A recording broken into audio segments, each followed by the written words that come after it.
Muy buenos días, Iglesia de Dios. Es un gusto para nosotros estar en esta mañana, de haber sido invitados. Mi nombre es Ángel Olmo, mi esposa Silvia. Somos miembros de la Iglesia del Señor en Luján.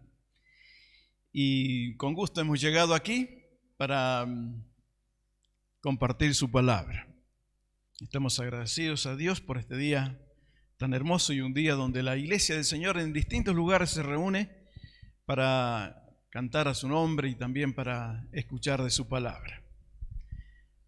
Nosotros aquí, con la ayuda del Señor, abriremos la Biblia y con la guía del Espíritu Santo sacaremos una enseñanza para nuestras vidas en esta mañana. Ustedes saben que a mí en lo personal me gustan mucho las historias de vida, las experiencias de vida que tienen algunas personas. Yo siempre leo el diario en forma online y las noticias que realmente me atrapan son esas noticias que hablan de experiencias que han tenido ciertas personas, de vivencias, personas que han viajado tal vez del país a otros lugares desconocidos y han vivido experiencias lindas, otras no tanto. Han conocido lugares que ni pensaban conocer. Se han encontrado con personas que en su vida nunca conocieron. Incluso se casaron con personas de otros países, de otros continentes, cuando jamás pensaron que así iba a ocurrir en sus vidas. Son experiencias de personas, vivencias. Y a mí en lo personal eso me atrapa. Me gusta leer esas historias que a veces son contemporáneas de hace muy poquito y otras son antiguas. Y tienen sus consecuencias. Esas historias que han vivido, ese tiempo que han vivido, consecuencias en su vida personal, en su familia, incluso a veces en la historia de algún pueblo, de alguna provincia. Todo eso a mí me llama la atención y me gusta leer esas noticias. Y en la Biblia encontramos también experiencias de vida, personas que han vivido cosas que no pensaban vivir, han pasado por situaciones a veces difíciles, pero que han enriquecido sus vidas. Encontramos en la Biblia a estas personas, hombres y mujeres de Dios, que confiaron en Él hasta las últimas consecuencias. Y algunas de esas cosas que ellos vivieron, que decidieron agradecer y agradar a Dios, cambiaron la historia de sus vidas. Y como decía recién, a veces también de alguna nación. Y yo busqué en la Biblia algunas de estas experiencias de vida de hombres de Dios. Antes de ir a ver la primera, vamos a leer un salmo y vamos a tener en cuenta lo que dice este salmo, el 34, perdón. Salmo 34 y el versículo 7.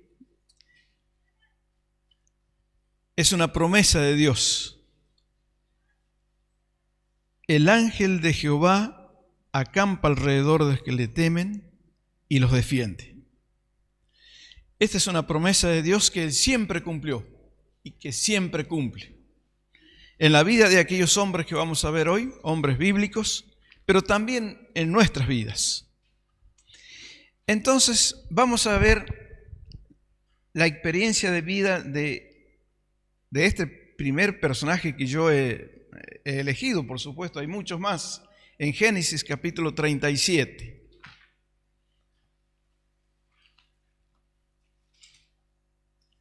Libro de Génesis capítulo 37.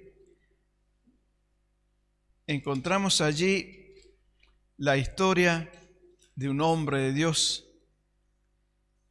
que se llamó José. La historia está en el capítulo 37, después continúa en el 39 y hasta el final del libro de Génesis, hasta el capítulo 50. Acá vamos a tratar de resumir a lo máximo la historia. Ustedes después, en sus casas, ustedes, hermanas y hermanos, ustedes léanla después en casa.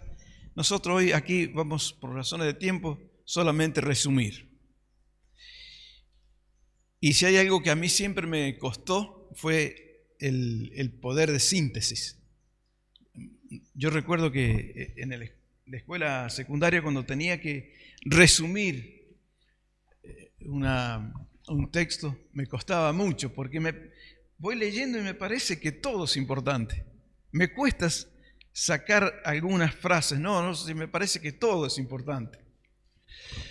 El año pasado, mi hijo que está haciendo el secundario, por ahí había que ayudarle y había que resumir textos pequeños, y había que resumirlo y sacar lo más importante. Y uno lo lee, pero ¿qué dejo a un costado? Si nosotros leemos la vida de José, es interesante toda la historia, todo lo que ocurre a él y a la gente que están a su alrededor. Pero vamos a tratar de hacerlo. Capítulo 37. Bueno, vamos a tener que leer desde el versículo 1. Habitó Jacob en la tierra donde había morado su padre, en la tierra de Canaán. Esta es la historia de la familia de Jacob. José, siendo de edad de 17 años, apacentaba las ovejas con sus hermanos, y el joven estaba con los hijos de Bilha y con los hijos de Silpa, mujeres de su padre, e informaba José a su padre la mala fama de ellos. Y amaba a Israel a José más que a todos sus hijos, porque lo había tenido en su vejez, y le hizo una túnica de diversos colores. Y aquí está uno de los versículos que nos interesa, el 4. Y viendo sus hermanos que su padre lo amaba más que a todos sus hermanos, le aborrecían y no podían hablarle pacíficamente. Vamos a saltear hasta el versículo 23. Usted en su casa, cuando lo lea más tarde, va a ver usted qué interesante que es. En el versículo 23 dice: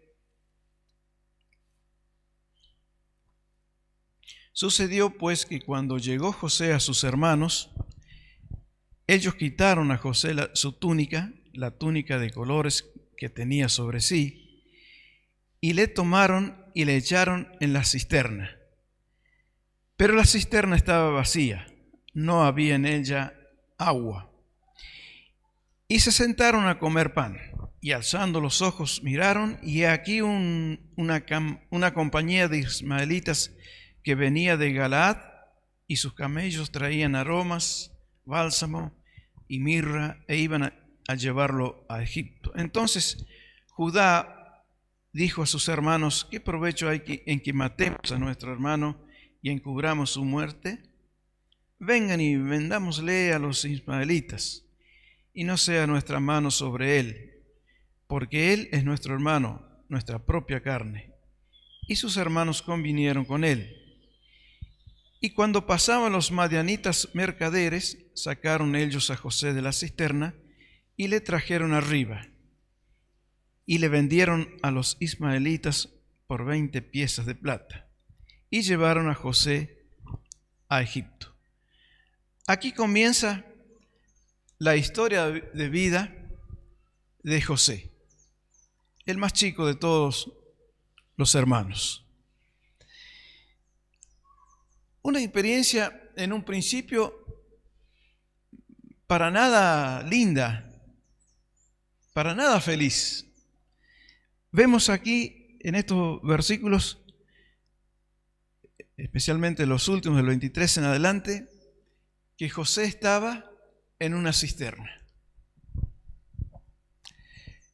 allí en el desierto. un hoyo donde extraían agua para sus ganados y para tomar, muy importante, muy útil. Pero aquella cisterna, por suerte, estaba vacía, no tenía agua. Pero imagínense ustedes dentro de aquella cisterna. Un lugar oscuro, húmedo, sin la mejor ventilación, costaba respirar. Allí lo echaron a José, en aquella cisterna. ¿Hasta cuándo? Ni él lo sabía. Había sido echado allí por envidia, le tenían envidia, aunque también José hacía un trabajo, sí, lo hacía porque su padre le mandaba. Lo había mandado justamente a ver a sus hermanos y le trajera la información que qué lo estaban haciendo, cómo estaban viviendo. Y parece que no era la primera vez. José siempre hacía esto. Informaba a su padre la mala fama de sus hermanos. Y entonces a José lo tenían por, diríamos ahora, por buchón. Una palabra más popular en este tiempo. Y claro, ¿qué podían quererlo? Vestía bien, con la mejor túnica, como que si estuviese a última moda José en aquel momento y ellos no. Entonces, la envidia los carcomía a sus hermanos. Y el destino de José fue entonces aquella cisterna, aquel lugar. Y por más que él rogaría a sus hermanos y clamaría a ellos, eran unos cuantos, era fácil para ellos despedir a este muchachito de 17 años a la cisterna. Una experiencia de vida. Pero José, a pesar de su corta edad, era un muchacho que confiaba en Dios, que creía en Dios. Y aunque vivió otras experiencias más adelante, supo que Dios lo cuidaría. Vio la mano de Dios en su vida. La pregunta es, ¿qué había hecho José para ser echado a la cisterna? Pero allí estaba la mano de Dios guiando la vida de José y la historia de Israel, su padre, que después sería el pueblo de Israel. Allí sus hermanos se habían sentado a comer pan, nos dice la Biblia. Comían, almorzaban, cenaban, no sé qué hora sería, tranquilamente, despreocupadamente, mientras su hermano estaba en la cisterna, en lo profundo allí. Pero Dios obró en la mente, en el corazón, en la voluntad de Judá, su hermano, y les propuso a los otros que en vez de matarlo, de dejarlo morir allí, mejor sería venderlos y de paso se hacían de unos pesos. Los vendieron como esclavos. La historia sigue, como decía recién, en el capítulo 39, es muy interesante. Y vamos a ver cómo Dios fue cuidándolo a José, guardándolo, aunque pasó otras experiencias muy feas. Pero esta es su experiencia de vida, su historia.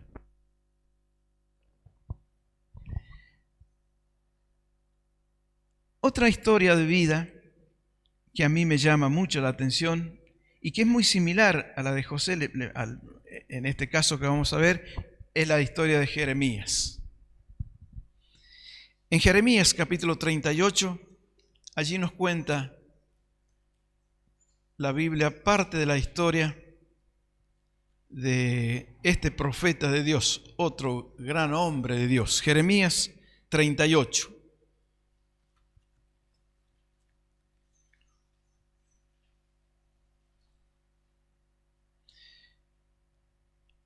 y otra vez vamos a tener que tratar de resumir.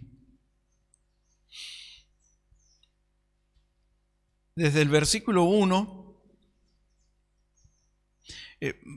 vamos a saber que Jerusalén estaba sitiada por un enemigo bien poderoso y de un momento a otro podía ser asaltada, podía ser invadida la ciudad y llevados cautivos todos los habitantes de la ciudad. Entonces Jeremías les dice, versículo 3, así ha dicho Jehová, estoy leyendo Jeremías 38, así ha dicho Jehová, de cierto será entregada esta ciudad en manos del ejército del rey de Babilonia y la tomará. Y les había aconsejado que se entregaran, que no se resistieran, sino que se entregaran al rey de Babilonia. Y los príncipes, allí son 4, el versículo 1 los nombra, Sefbatías, Gedalías, Jucal y Pasur, eran príncipes, hombres consejeros del rey, que su consejo valía, pesaba. Y dijeron estos príncipes al rey Sedequías, muera ahora este hombre, porque de esta manera hace desmayar las manos de los hombres de guerra que han quedado en esta ciudad, y las manos de todo el pueblo, hablándoles tales palabras, porque este hombre, Jeremías, no busca la paz de este pueblo, sino el mal. Dijo el rey Sedequías, he aquí que él está en vuestras manos, pues el rey nada puede hacer contra ustedes. Entonces tomaron ellos a Jeremías y lo hicieron echar en la cisterna de Malquías, hijo de Amelec, que estaba en el patio de la cárcel. Y metieron a Jeremías con soga. Y en la cisterna no había agua, sino cieno, y se hundió Jeremías en el cieno. Otro hombre de Dios, puesto en una cisterna. Pero esta vez es un poco peor. No estaba vacía, no había agua, había barro, cieno. Y ustedes saben lo feo que es chapalear el barro. ¿Quién no lo ha hecho? ¿Quién no le ha pasado? Lo ha tenido que hacer. Cuando llueve o cuando por alguna razón hay agua en el camino por el que vamos, tratamos de una manera y otra de esquivarlo, de saltar el barro, porque no nos gusta tener barros en los pies. Mucho menos si pisáramos, imagínense ustedes, si pisáramos el barro con un pie y se nos hunde y se nos hunde, y queremos levantarlo, pero al levantar un pie se nos hunde el otro. Allí, con sogas, fueron hundiéndolo a Jeremías en la cisterna con barro. No sé hasta dónde les llegó el barro, tal vez hasta el pecho, cerca del sobaco. Ya les digo por qué. Allí en aquel lugar, en esa cisterna llena de barro, allí quedó Jeremías, el profeta de Dios.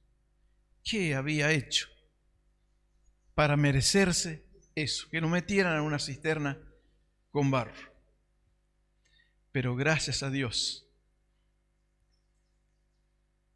gracias por su misericordia, por su cuidado que Él tiene con sus hijos, apareció allí un tal Ebed-Melech, un etíope, un hombre extranjero, no era judío, no era israelita. Tuvo el coraje, la valentía, pero también movido por su compasión hacia Jeremías, porque lo apreciaba, evidentemente lo quería. Habló con el rey Sedequías y le pidió que lo sacaran porque a él le parecía injusto esto. Y si a Ebed-Melech le parecía injusto, mucho más a Dios. Entonces se buscó 30 personas. Con la ayuda de 30 personas le tiró sogas, trapos a Jeremías y le gritó seguramente que se pusiera aquello en los sobacos. Por eso pienso que esa parte no tenía barro, creo yo. y lo pudieron levantar y lo sacaron de la cisterna. ¿Qué había hecho Jeremías para merecerse tal castigo? Pero la mano de Dios cuidó a su hijo, a su profeta, y lo libró de morir en aquella cisterna, porque lo echaron también allí, y quién sabe hasta qué hora, hasta cuándo.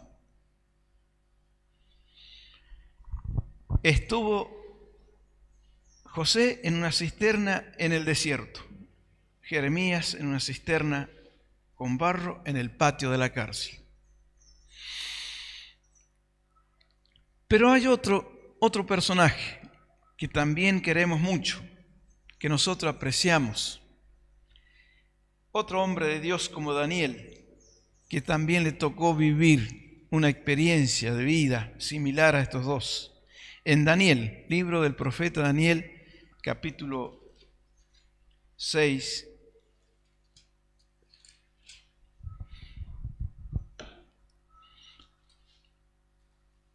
vamos a leer el versículo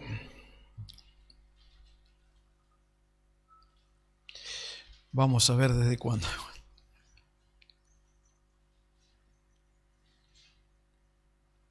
Versículo 2 vamos a leer. Fueron luego ante el rey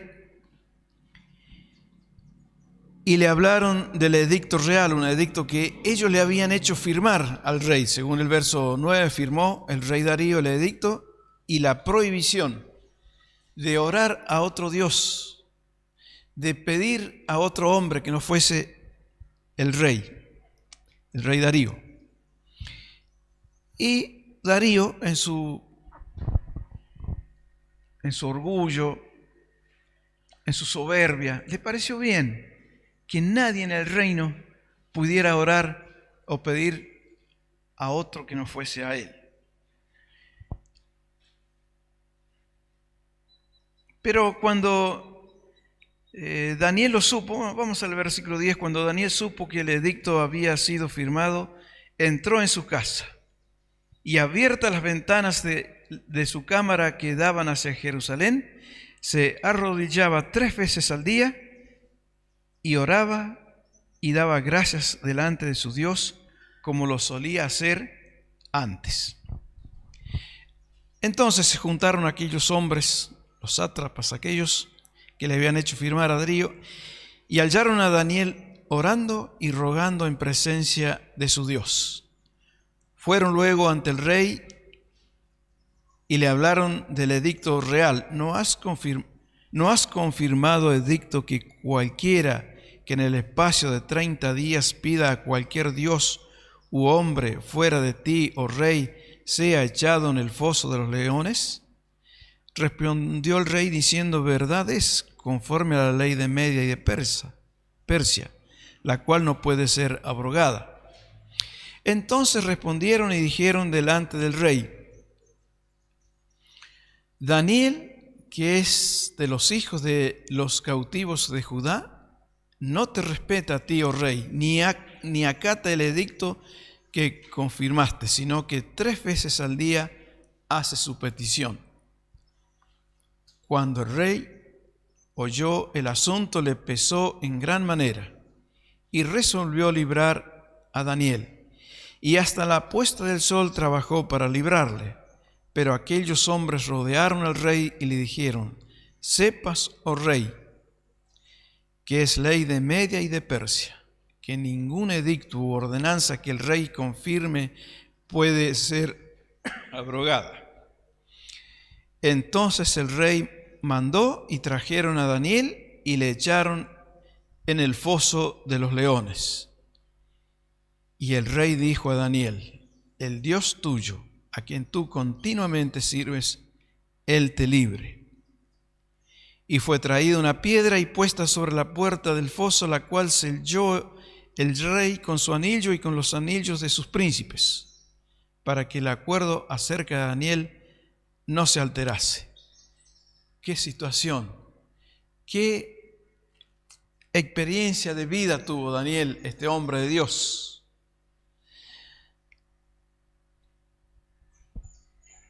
Estos hombres malvados no sabían cómo hacer para sacárselo de encima a Daniel. Es que era su vida intachable. No había nada que pudieran acusarle, nada le podían señalar. Entonces idearon este plan y lo hicieron caer al rey, que firmara aquel edicto, porque sabían que Daniel iba a seguir con su costumbre de orar a su Dios. Cuando Daniel se entera, lejos de acobardarse, lejos de hacer lo que hacía, abrió las ventanas, pero no para provocar, sino como lo solía hacer siempre. Oró las ventanas y de rodilla oraba a su Dios 3 veces al día. Daniel dijo: ¿a mí me van a acobardar? ¿Se creen que con esto yo voy a dejar de orar? No, voy a seguir haciéndolo, porque Daniel era un hombre de Dios y nada lo atemorizaba en cuanto a las cosas que tenía que hacer y podían agradar a Dios. Estaba cautivo, lejos de Jerusalén, pero allí abría la ventana que daba en dirección a Jerusalén, al templo de Jerusalén, y así oraba. Y de nuevo otra vez, los buchones, los que lo mandaron al frente. Sabían que durante 30 días Daniel lo iba a hacer. Los 30 días lo hizo, todos los días, como solía hacerlo siempre. Y fueron al rey y le dijeron: ¿y no es que había firmado? Ahí está Daniel, no te respeta, no acata tus órdenes, sino que 3 veces al día ora a su Dios. ¿Y cuál era el castigo? Un foso. No estaba vacío, no tenía agua ni barro, peor aún, estaba lleno de leones hambrientos, que seguramente haría días que no comían. Que si alguien cayera allí, era un bocado para ellos. El rey, que lo apreciaba Daniel, sabía que era un buen hombre, que era un buen sátrapa, un buen gobernador. Quiso librarlo, pero ya no podía. Había una ley que él había firmado. Y según esa ley, Daniel tenía que ser castigado de la peor manera. Aquellos hombres lo llevaron a Daniel, contentos porque creyeron que con eso se lo sacarían de encima, y lo echaron al foso los leones. Y para más seguridad pusieron la piedra que sellaba la puerta y sellaron con el anillo del rey y de los gobernadores. Nadie podía librar a Daniel. Nadie, solamente Dios. Entonces la historia sigue contándonos. Versículo 19, el rey se levantó muy de mañana y fue apresuradamente al foso de los leones, y acercándose al foso llamó a voces a Daniel con voz triste y le dijo: Daniel, siervo del Dios viviente, el Dios tuyo a quien tú continuamente sirves, ¿te ha podido librar de los leones? Entonces Daniel respondió al rey: oh rey, vive para siempre. Mi Dios envió su ángel, el cual cerró la boca de los leones para que no me hiciesen daño, porque ante él fui hallado inocente, y aún delante de ti, oh rey, yo no he hecho nada malo. Entonces se alegró el rey en gran manera a causa de él, y mandó sacar a Daniel del foso. Y fue Daniel sacado del foso, y ninguna lesión se halló en él, porque había confiado en su Dios. Aquella noche el rey se acostó triste, no quiso cenar, no tenía apetito. Es posible que le haya costado dormir al rey aquella noche pensando en Daniel, porque muy de mañana se levantó apresuradamente y fue como a comprobar si el Dios al que Daniel creía y servía era capaz de haberlo librado.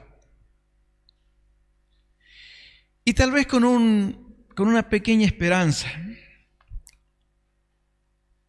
pero dudándolo también,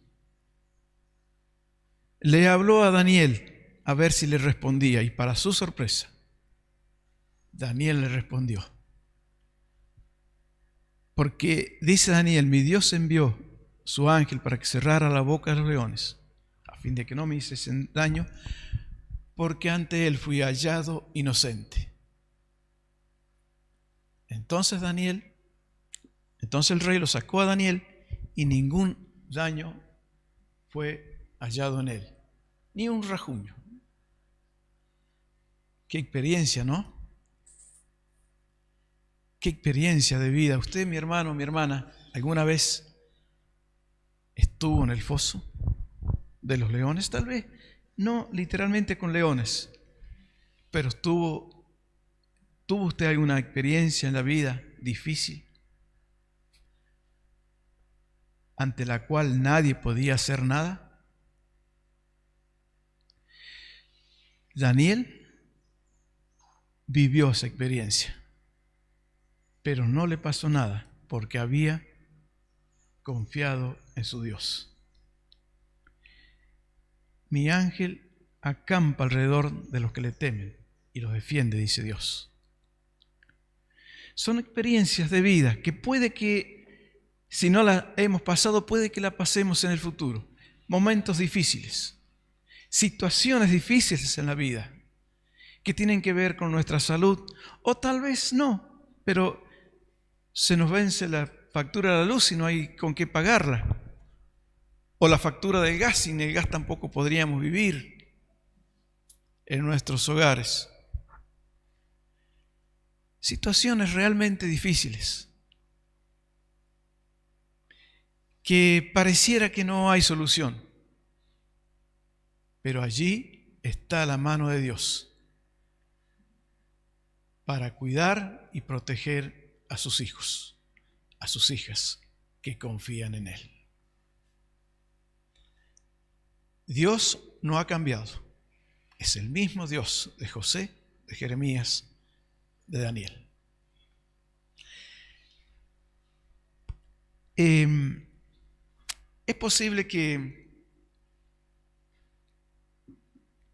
usted haya escuchado la expresión "estamos en el horno", o tal vez usted mismo la pronunció alguna vez: estoy en el horno. No sé qué voy a hacer. Va a ser difícil. ¿Saben qué? Hubo 3 hombres de Dios que literalmente estuvieron en el horno. Seguramente quienes conocen ya bien la Biblia saben a quién me refiero. Un poquito más atrás, en este mismo libro del profeta Daniel, capítulo 3, allí hay 3 hombres de Dios, amigos de Daniel, muchachos también jóvenes que habían sido deportados a Babilonia, habían sido llevados como cautivos. Estos 3 hombres, Sadrac, Mesac y Abednego, realmente estuvieron en el horno de fuego ardiendo. Capítulo 3.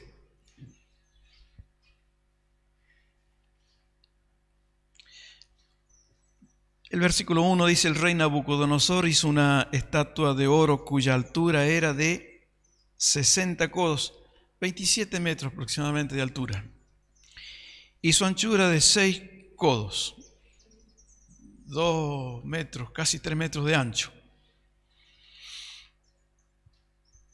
La levantó en el campo de Dura, en la provincia de Babilonia.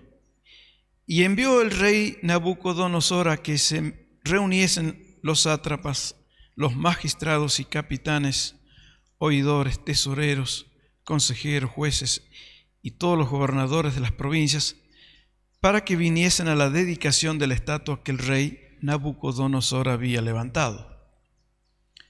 Fueron pues reunidos todas estas personas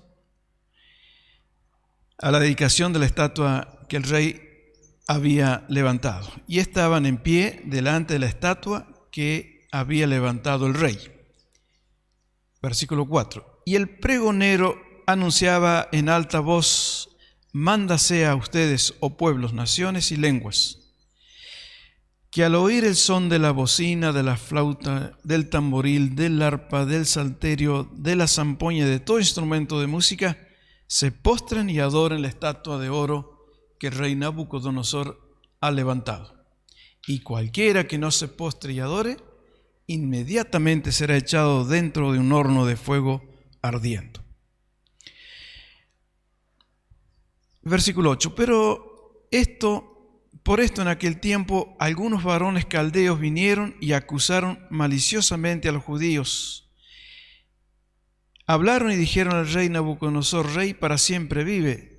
Tú, oh rey, has dado una ley que todo hombre, al oír el son de la bocina, de la flauta, en fin, de todos los instrumentos, se postre y adore la estatua de oro, y el que no se postre y adore sea echado dentro de un horno de fuego ardiendo. Verso 12. Hay unos varones judíos, los cuales pusiste sobre los negocios de la provincia de Babilonia, Sadrach, Mesach y Abednego. Estos varones, oh rey, no te han respetado, no adoran tus dioses, ni adoran la estatua de oro que has levantado. Entonces Nabucodonosor dijo con ira y con enojo que le trajesen a estos tres muchachos. Y el versículo 14 habla con ellos, y el verso 15 le dice: ahora están dispuestos para que al oír el son de todo instrumento de música se postren y adoren la estatua que he hecho, porque si no la adoran, en la misma hora serán echados en medio de un horno de fuego ardiendo. ¿Y qué Dios será aquel que los libre de mis manos? Sadrach, Mesach y Abednego respondieron y le dijeron al rey: no es necesario que te respondamos sobre este asunto. He aquí nuestro Dios, a quien servimos, puede librarnos del horno de fuego ardiendo, y de tu mano, oh rey, nos librará. Y si no, sepas, oh rey, que no serviremos a tus dioses, ni tampoco adoraremos la estatua que has levantado. Entonces Nabucodonosor se llenó de ira y se demudó el aspecto de su rostro contra estos tres muchachos y ordenó que el horno se calentase 7 veces más de lo acostumbrado. Y mandó a hombres muy vigorosos que tenía en su ejército que atasen a Sadrach, Mesach y Abednego para echarlos en el horno de fuego ardiendo. Entonces estos varones fueron atados con sus mantos, sus calzas, sus turbantes y sus vestidos, y fueron echados dentro del horno de fuego ardiendo. Y como la orden del rey era apremiante y lo habían calentado mucho, la llama del fuego mató a aquellos que habían alzado a estos tres muchachos. Y estos tres varones cayeron atados dentro del horno de fuego ardiendo. Entonces el rey Nabucodonosor se espantó y se levantó apresuradamente y dijo a los de su consejo: ¿no echaron a 3 varones atados dentro del fuego? Ellos respondieron: es verdad. Y él dijo: he aquí yo veo 4 varones sueltos, que se pasean en medio del fuego sin sufrir ningún daño, y el aspecto del cuarto es semejante al Hijo de los dioses. Entonces Nabucodonosor se acercó a la puerta del horno de fuego ardiendo y dijo: Sadrach, Mesach y Abednego, siervos del Dios Altísimo, salgan y vengan. Entonces salieron de en medio del fuego. Y se juntaron los sátrapas, los gobernadores, los capitanes y los consejeros del rey para mirar a estos varones, cómo el fuego no había tenido poder alguno sobre sus cuerpos, ni aun el cabello de sus cabezas se había quemado. Sus ropas estaban intactas y ni siquiera olor de fuego tenían. Maravilloso, ¿verdad? la historia de vida de estos tres muchachos.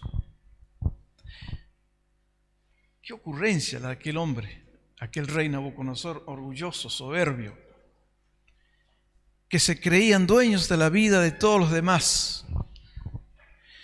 Hasta se creían dioses en sus imperios. Y para demostrar su poderío, levantó aquella tremenda estatua de oro. ¿Cuánto valor tendría hoy, no? Esa estatua. Bien grande, bien alta, para que todos la vieran, bien ancha también. Y la orden era apremiante. Había que postrarse a adorar la estatua como si fuese el rey. Pero había tres hombres, tres muchachos. Mientras todos los demás se inclinaban, se arrodillaban, estos tres sobresalían, se quedaban en pie, firme sobre sus pies. Nada de doblar las rodillas, no importa las consecuencias. Y otra vez, los buchones. Los que fueron le informaron al rey que estos tres muchachos no habían adorado la estatua. Entonces el rey los llamó, se asesoró bien si era verdad, sí, les dijo sí, así. Le contestaron: ¿están dispuestos a adorarla ahora? No la vamos a adorar, aunque nos cueste la vida. No vamos a arrodillarnos ante otro que no sea nuestro Dios. Qué firmeza, ¿verdad? Qué confianza en Dios. La vida de ellos no valía ante su Dios. Estaban tan firmes en sus convicciones. Creían que si Dios lo quería, podía librarlos del horno, y de tus manos, oh rey, nos librará. Y si no, sepas, oh rey, que no adoraremos la estatua. Qué momento aquel, ¿verdad? Qué situación. Hoy nos resulta fácil, hasta entretenido leer, pero había que estar en aquel momento. El horno seguramente se veía allí con las llamas rojas. No sé, tal vez no como hoy, que tienen un reloj que indica la temperatura, que llega a 300 grados o más. Y la prueba de que era así, que aquellos hombres que lo echaron a ellos con el, no sé si les llegó la llama o solamente el calor, murieron. ¿Cómo podían librarse? Sadrac, Mesach y Abednego. Solamente Dios podía librarlos. Mi ángel acampa alrededor de los que le temen y los defiende. Y estuvo otra vez allí la mano de Dios para librar a aquellos tres varones que habían decidido agradar a Dios, cualquiera fuese la experiencia que estuviesen viviendo en sus vidas. Tan maravilloso nuestro Dios, tan fiel, tan misericordioso, tan bueno con nosotros, lo hemos cantado repetidas veces hace rato. Tan bueno es Dios, que un ángel, como hemos leído en el Salmo 34, allí estuvo con aquellos muchachos. Los sacaron del horno y ni siquiera olor a humo tenían.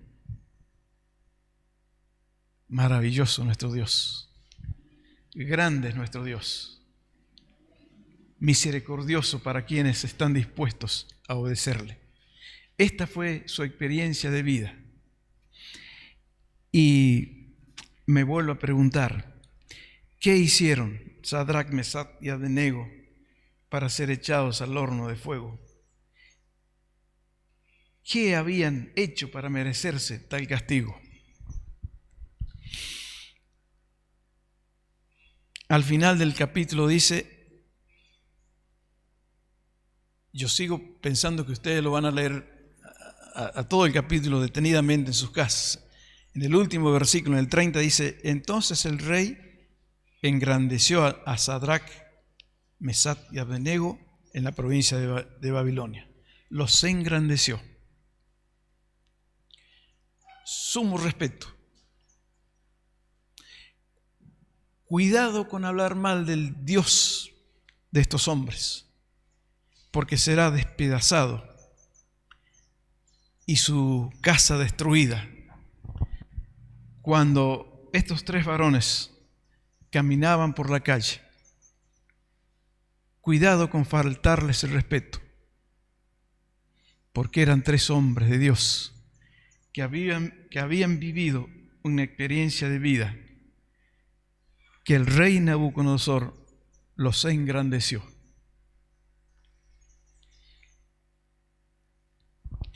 ¿Qué habían hecho estos hombres? José, un muchacho de 17 años, solamente obedeció a su padre. Solamente hacía lo que su padre le decía. Yo me lo imagino a José como un muchacho inocente, que no se le podía señalar nada. Y fue echado a una cisterna vacía en el desierto. Pero de allí Dios lo sacó, porque el Señor tenía un plan con él. Llegó a ser el gobernador de Egipto. Después de Faraón, después del trono, José era el gobernador, el administrador de todo Egipto. Era el más grande, el principal. Así es como Dios honra a aquel que está dispuesto a agradarle en su vida. ¿Qué había hecho Jeremías para ser echado a una cisterna con barro? Y no estaba esa cisterna a las afueras, estaba en la cárcel, dentro de la cárcel. De modo que cuando lo sacaron aún seguía allí en el patio de la cárcel. Pero ¿qué había hecho Jeremías para ser echado en aquella cisterna? Solamente profetizó de parte de Dios lo que iba a ocurrir con aquella ciudad, Jerusalén, por ser desobedientes sus habitantes. Les aconsejó que se entregaran para que no perdieran sus vidas, para que Jerusalén no fuese destruida. Solamente obedecía a Dios. Y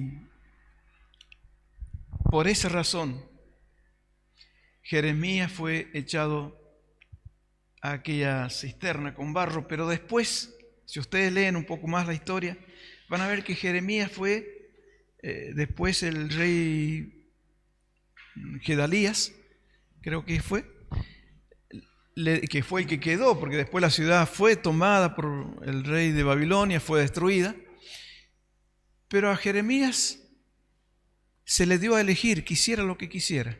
¿Quieren irse? Le decía el capitán del ejército, si querían irse con los cautivos a Babilonia, podía hacerlo. Si se quería quedar, podía hacerlo. Tenía la libertad de elegirlo. Y Jeremías decidió quedarse. Así bendijo Dios y libró Dios a este profeta que solo supo hacer la voluntad de Dios. Dio el mensaje. Claro, no era un mensaje muy lindo, que tal vez no era lo más apropiado según cómo lo veían ellos, entregarse al enemigo. Pero Jeremías solamente hizo lo que Dios le mandó. Daniel, otro profeta de Dios, era honesto en su función como gobernador. No era un corrupto. Era un hombre que, como él lo dice, ante ti, oh rey, no he hecho nada. No he hecho nada malo. Y ante Dios fui hallado inocente.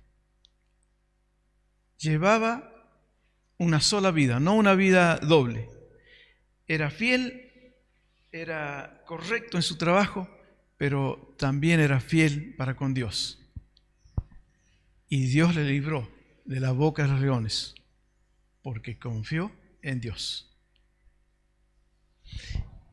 ¿Y estos otros muchachos qué habían hecho?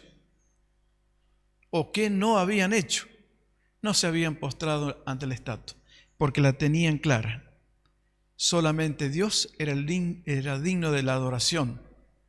Solamente ante la presencia de Dios se arrodillaban, no ante una estatua, por más grande que fuese, por más que lo mandara el rey más poderoso del momento. Estuvieron dispuestos a ser castigados y, como decía, literalmente estuvieron en el horno. ¿Usted, mi hermana, mi hermano, estuvo alguna vez en el horno?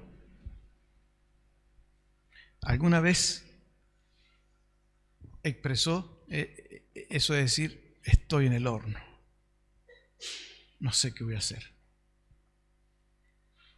Haga lo que hicieron ellos. Obedezca a Dios. Confíe en Dios. Y Dios le va a librar de ese horno al que usted teme. Fueron experiencias de vida de hombres de Dios que supieron obedecerle y que supieron confiar en Él a pesar de las consecuencias que pudieran vivir y que evidentemente vivieron.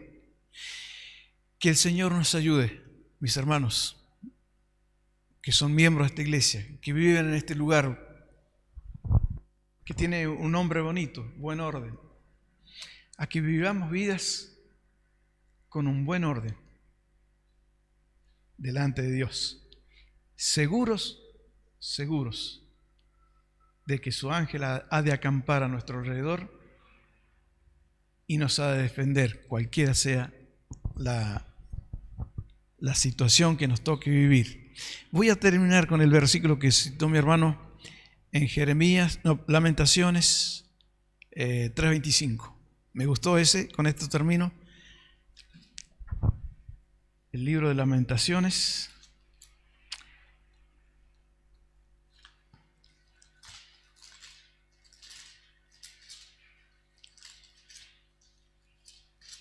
¿Cómo es tu nombre, hermano? Samir. 3:25 era, ¿verdad? De Lamentaciones. A ver, Jeremías 3:25. Me quedé leyéndolo después que lo citaste.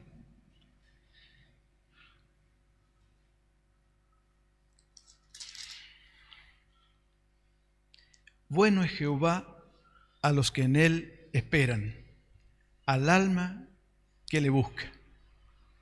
Es lo que hemos venido viendo en la vida de estos hombres. Bueno es Jehová a los que en Él esperan, al alma que le busca. Que esto sea una realidad en nuestras vidas, para nuestra bendición y para la gloria de Dios. Amén. Que Dios les bendiga, mis hermanos. Amén. Gracias, hermano, por traernos el mensaje. Oramos al Señor. Padre amado, te agradecemos, Señor, porque pudimos, Señor, en esta mañana escuchar tu palabra. Nos hablas, Señor, a través de estas experiencias de vida, de estos tus siervos, Señor, que decidieron no contaminarse, decidieron no inclinarse, decidieron confiar en ti, Señor, porque tú eres fiel, Señor, y bueno eres, Señor, para los que confiamos, para los que te buscamos, Señor. Ayúdanos, Padre, a través de esta experiencia, Señor, relacionarlas con nuestra vida, Señor. Ayúdanos darnos el entendimiento, Señor, para poder razonar y, Señor, buscar tu palabra, Señor. Buscarte de día, Señor, buscarte de noche en nuestro hogar, para poder crecer, Señor, y para cada día, Señor, aferrarnos más a ti, Señor, y confiar en tu palabra, Señor, que es la que nos saca desde el pozo, de ese pozo con barro, Señor, donde nos quedamos atorados, Señor, muchas veces en nuestra vida, donde nos ayudas a salir del horno, de esos problemas, Señor, que muchas veces nos preocupan, pero confiamos en ti, Señor, porque sabemos que tú nos cuidas, Señor. Así como cuidaste a tus siervos, Señor, cuidarás de nosotros, Señor. Te agradecemos por tu amor y tu misericordia, Señor, por la palabra que hemos podido escuchar, Señor, en esta mañana. Te lo agradecemos, Padre, en el nombre de tu Hijo Jesús. Amén. Amén. Hermanos, están invitados para la próxima reunión. Recuerden, antes de la próxima reunión tenemos el aniversario, ¿sí? El sábado. Hemos mandado la invitación al grupo de WhatsApp. El que no la haya leído, se la podemos compartir. Es a las 8:30, ¿sí? Tenemos el aniversario número 9. ¿Sí? Ya 9 años cumplimos como congregación en este lugar. Como testimonio en este lugar, sí, el Señor nos ha bendecido a lo largo de estos 9 años. Y así que están todos más que invitados. Sí, vamos a tener seguramente un programa ahí especial con algo para comer, seguramente, me imagino, como todos los aniversarios. Así que los esperamos, vengan, prepárense, pónganse bonitos, ¿sí? Para la foto, hagan el intento. Así que están más que invitados, ¿sí? Si tienen alguna persona que está interesado, que necesita también escuchar la palabra del Señor, puede invitarlos, ¿sí? No hay problema. La puerta de la iglesia están abiertas. Así que están todos invitados para el próximo sábado, ¿sí? A las 8:30. Recuerde, agéndelo, póngale ahí en el teléfono. Así que los esperamos.